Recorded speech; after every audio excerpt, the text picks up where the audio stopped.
রাস্তা বন্ধ করলে তো জনভোগান্তি হয়। কেন প্রশাসন আমাদের, আমরা আজকে 8 দিন ধরে প্রশাসন মেনে নিলে তো আমরা চলে যাব, তাহলে জনভোগান্তি কখনোই হবে না। আমাদের অধিকার ফিরিয়ে দেন, আমরা চলে যাব এখান থেকে। ওদের আইন মানুষের অধিকার লঙ্ঘনের জন্য না, অধিকার ফিরিয়ে দেওয়ার জন্য। তাহলে কেন আমরা আজকে রাস্তায়? পুলিশ মহিলাদেরকে পানি জল কামান দিচ্ছে, টিয়ার শেল ছুটছে।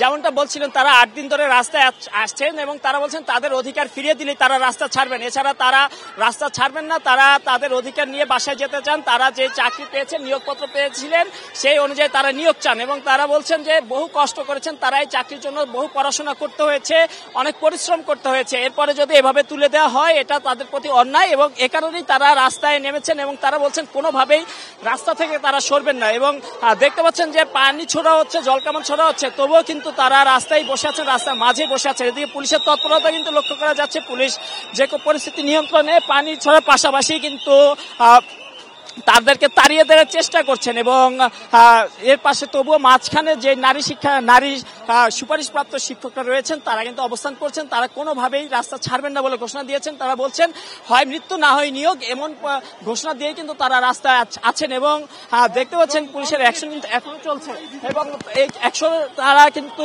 বলছেন যে পুলিশও বলছে যে নিরাপত্তা রক্ষায় তারা যে কোনো রকমের কর্মসূচি নেবেন, যে কোনো পরিস্থিতি সামাল দিতে তারা যে কোনো রকমের প্রস্তুতি তারা নিয়ে রেখেছিলেন এবং তারই ধারাবাহিকতা কিন্তু এখন কিন্তু আপনি দেখতে পাচ্ছেন যে নারী যে সকল শিক্ষকরা ছিলেন সুপারিশপ্রাপ্ত তারা এই জলকামানের মধ্যে কিন্তু একদম সড়কের মাঝখানে অবস্থান করছেন। আমরা কয়েকজনের সাথে কথাও বলতে চাই, তাদের কাছ থেকে আপনারা আগেও বলেছিলেন যে তারা ঘোষণা দিয়েছিলেন মৃত্যু হয় মৃত্যু না হয় নিয়োগ, এমন নিয়োগের তারা বলছিলেন হাইকোর্টের রায় তারা মানেন না।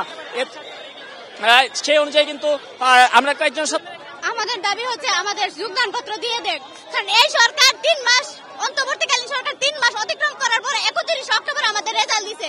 আমাদের যোগদান দেন না তো মরে যায়। এই 3 দিন ধরে জলে ভিজতেছি, আমরা কি মানুষ না?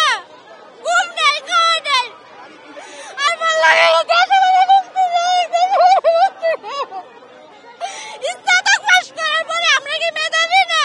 বলেন, আমাদের মুক্তি দাও, আমাদের এর থেকে মুক্তি মেলা, আমাদের মৃত্যু দিয়ে দেন। করা হয় তা ওনাদের প্রতি অন্যায় ওনারা বলছেন এবং এই যে নিয়োগপত্র অনুযায়ী তাদেরকে নিয়োগ স্থগিত করা হয়েছে